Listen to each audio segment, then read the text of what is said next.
How do you know if you're using the right inversion? That's what we're going to talk about today during Dr. Doug's Daily Tips for how to write great LDS church music. To help us, we're going to use this beautiful primary song, We Bow Our Heads. Let's look at the very beginning. Right at the end of the first measure, we get a very interesting chord in an interesting inversion, and then there's another inversion right after. So that's the reason we're talking about inversions is because this hymn uses inversions in such a nice way, an almost dangerous way, but the composer, Alexander Schreiner, who was a great composer, had a doctorate and was the tabernacle organist for a long time, he uses a special technique that keeps the music smooth. Okay, so the very beginning, we get this first measure,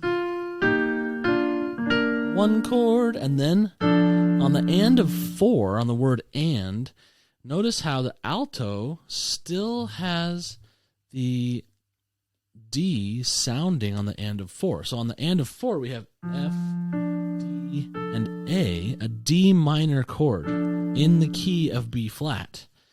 That is what we call a 3 chord. And, excuse me, a 3 chord is a really fun chord because it shares 2 notes with the 1 chord. In this key, the 1 chord is B flat, D, and F. And as you can see, that means the D and the F also belong to the 3 chord. Well, the other cool thing about the 3 chord is it shares 2 notes with the 5 chord. The 5 chord in this key is F, A, and C, which means that the F and the A belong to both the 3 chord and the 5 chord.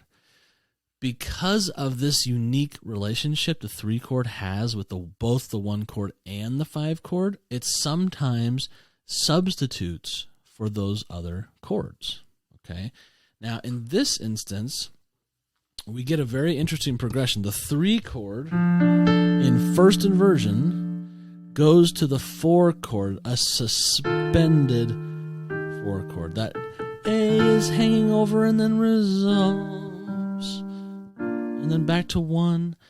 Normally, the 3 chord goes to the 6 chord, but in this particular case, especially because of the inversion it's in, because it's in first inversion, in other words, because the F is in the bass, it's very easy to then step down to the E flat while the melody is suspending over and then stepping down.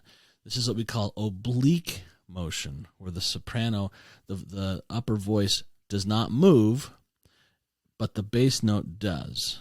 Okay, so we're on a 1 chord on the word heads, and then we leap to an inverted 3 chord. Now, we normally don't like to leap to inverted chords, but because it steps out of the inversion so nicely to a root position 4 chord, it ends up working, but it ends up working in a way that is not your typical harmonic progression.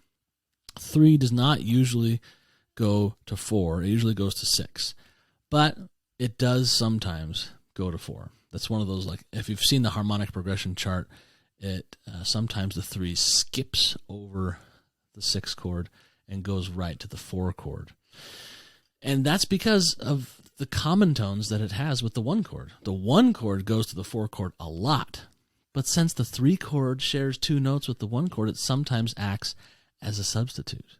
Okay, so this very interesting inverted 3 chord steps down into the root position 4 chord, and then we get an inverted 4 chord with the G in the bass, and then back to 1. So that's the first bit of inversion things I wanted to show you. The second is here at the cadence. So we get to this ending section, and we have a 5-1.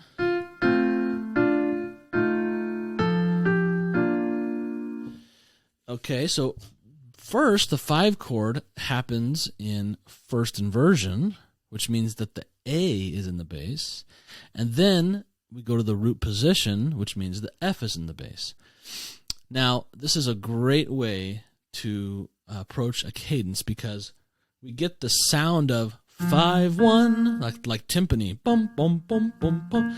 But we also get the sound of ti do re mi fa sol la ti do. If I play the right notes, okay. So the A is T, or the 7th scale degree, which wants to go up to do, and the F is the 5th scale degree, sol do. So we get both and in the same little cadence, okay?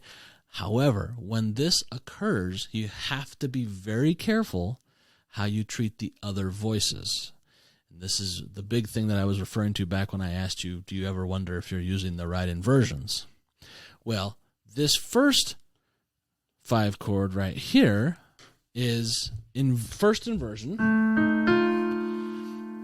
Now, when a 5 chord is in first inversion, that means the 7th scale degree, the A in this case, is in the bass. But the 7th scale degree is really important. So when the A moves down to F, the soprano swaps. In other words, the soprano and bass kind of swap notes. The soprano is on the F, and then it changes to the A while it sort of hands off the F to the bass, and in reverse, the bass passes the A up to the soprano. If the composer had kept this A in the bass, it would have caused a doubled leading tone, which we always want to avoid. Doubling the leading tone is a very strong sound, too strong. It's like it's too tart, and it stands out, and it sort of ruins the nice resonance that typical harmony can create.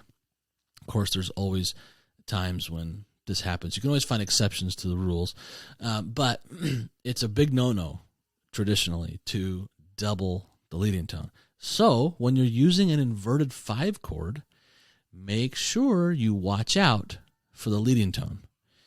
Don't double the leading tone.